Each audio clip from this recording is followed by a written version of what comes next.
అమ్మ నమస్తే అమ్మ, మీ పేరు? పితాని పద్మ అమ్మ. అమ్మ ఏం చేస్తారు? నేను హౌస్ వైఫ్ని.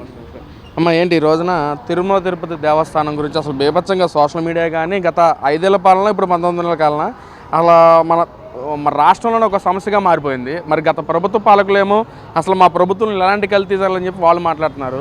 మరి ఇప్పుడు సుప్రీంకోర్టు ద్వారా వచ్చిన సిట్ విచారణలోనేమో కల్తీ జరిగింది, కొన్ని రసాయన పదార్థాలతో చేశారని చెప్పి సిట్ విచారణలో కూడా తెలియదమ్మా. అసలు ఎలా చూడొచ్చు? అసలు హిందూ మనోభావాలు దెబ్బతినేలాగా చేయడం అసలు ఎలా చూడొచ్చు అంటారు? ఇది చాలా తప్పండి.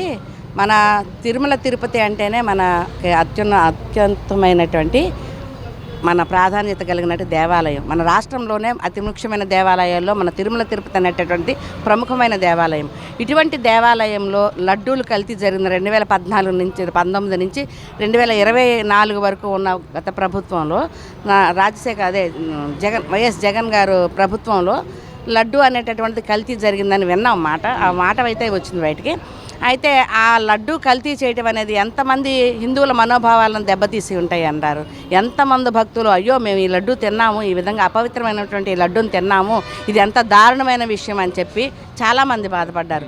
లడ్డు అనేటువంటి మనం తిరుమల తిరుపతి వెళ్ళినప్పుడు చాలా ఇరుగు పొరుగు వాళ్ళకి కానీ, పక్కింటి వాళ్ళకి కానీ, స్నేహితులకు కానీ అందరికీ కూడా మనం లడ్డూలు అనేటువంటి ప్రసాదంగా తీసుకొచ్చి వారికి ఇచ్చి ఆ విధంగా కూడా మన పుణ్యాన్ని కొంత మనం చాటుకుంటామేమో, పుణ్యం మనకు కూడా దక్కిద్దేమో అన్న ఆలోచనతో తీసుకొని వస్తూ ఉంటాం. అటువంటి లడ్డూని కల్తీ చేయాలన్న ఆలోచన వీళ్ళకి ఎలా కలిగిందో అటువంటి చేశారు. అది కూడా జంతువుల కొవ్వులతోటి వాటితోటి వీటితోటి చేశారని చెప్పేసి ఆ రోజున చాలా అయింది. కేసుల దాకా వెళ్ళారు. సిట్టు అధికారులతోటి కూడా దర్యాప్తు జరిపిస్తున్నారు. అయితే ఆ రోజున మేము చేయలేదు అన్నారు. అదే సుప్రీంకోర్టు ఇప్పుడు సిట్ అధికారులతో దర్యాప్తు చేయిస్తే ఇప్పుడు కల్తీ జరిగింది అన్న మాట మాత్రం వాస్తవం అయింది.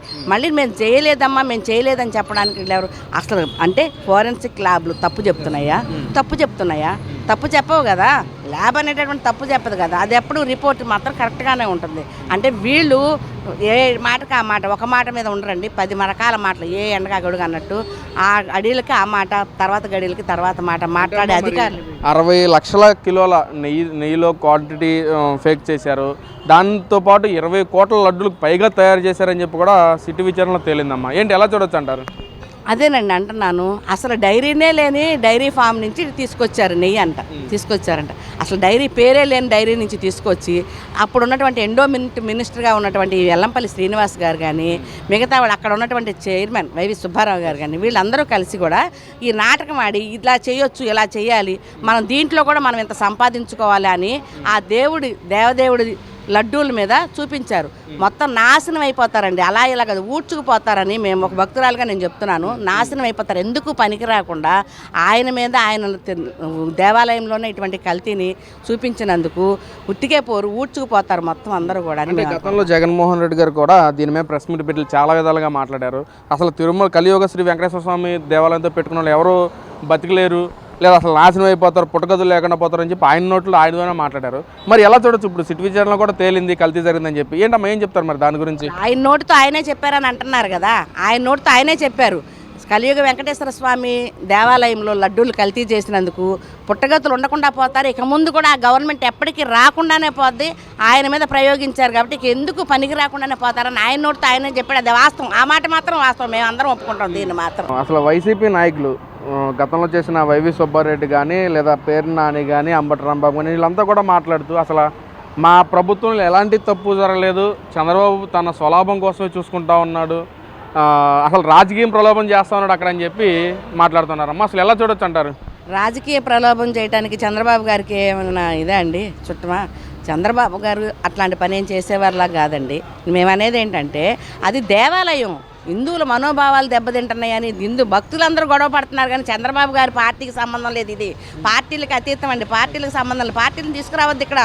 అది వైఎస్ జగన్మోహన్ రెడ్డి పార్టీ అవనివ్వండి, చంద్రబాబు గారి పార్టీ అవనివ్వండి, ఏదన్నా అవనివ్వండి, ఏ పార్టీ అయినా సరే కల్తీ కలిపారు దేవాలయంలో లడ్డూలు అన్న వాళ్ళని ఊడ్చుకుపెట్టి ఆ పార్టీ ఈ పార్టీ అని లేదండి. ఎవరైనా సరే చెప్తున్నాం, మేమే చెప్తున్నాం కదా, ఎవరైనా సరే భక్తులు అనే వాళ్ళని చెప్తున్నాం.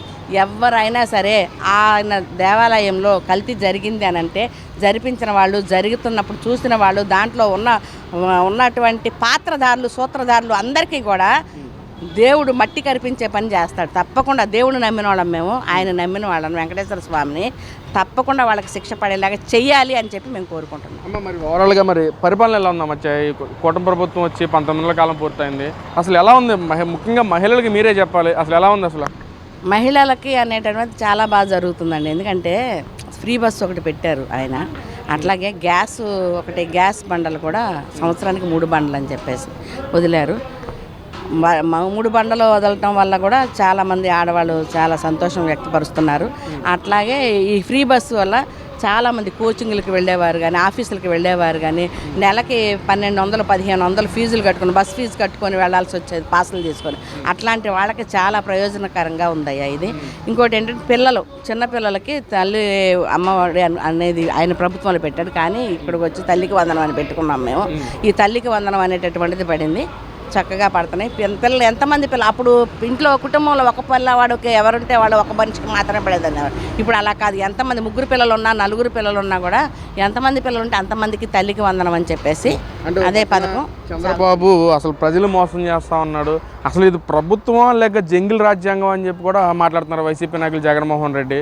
అసలు ఎలా చూడొచ్చు? అసలు మన రాష్ట్రాన్ని సర్వనాశనం చేసే చంద్రబాబు అని చెప్పి మాట్లాడుతున్నారు. మరి ఏమి సర్వనాశనం చేశాడంటయ్యా? అమరావతిని ఎలా ఉండే అమరావతిని ఎలా తయారు చేసుకొచ్చారు? అమరావతిని అంత బాగా సృష్టిస్తున్నారు, అంత బాగా కడుతున్నారు.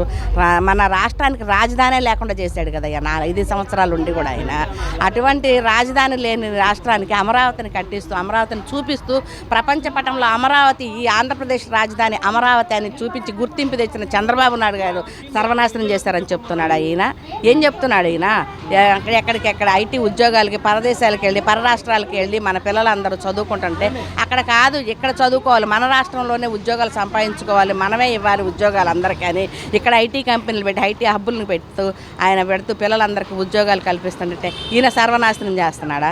ఏ విధంగా సర్వనాశనం చేస్తున్నాడని చెప్పుకోవాలి ఆయన. అంటే మహిళలకు పెద్ద పెట్టేసిన పార్టీ వైసీపీ పార్టీ. అసలు చంద్రబాబు ఏం చేస్తున్నాడు? మోసపూరిత హామీలు ఊసరలాగా రంగులు మారుస్తుంది తప్ప అసలు పథకాలు ఏమీ అమలు పరచట్లేదని చెప్పి మాట్లాడుతున్నామ్మా. ఏంటి అసలు గతంలో జగన్మోహన్ ఉన్నప్పుడే మహిళలకు పెద్ద పెట్టేశారంట కదా, నిజమేనా?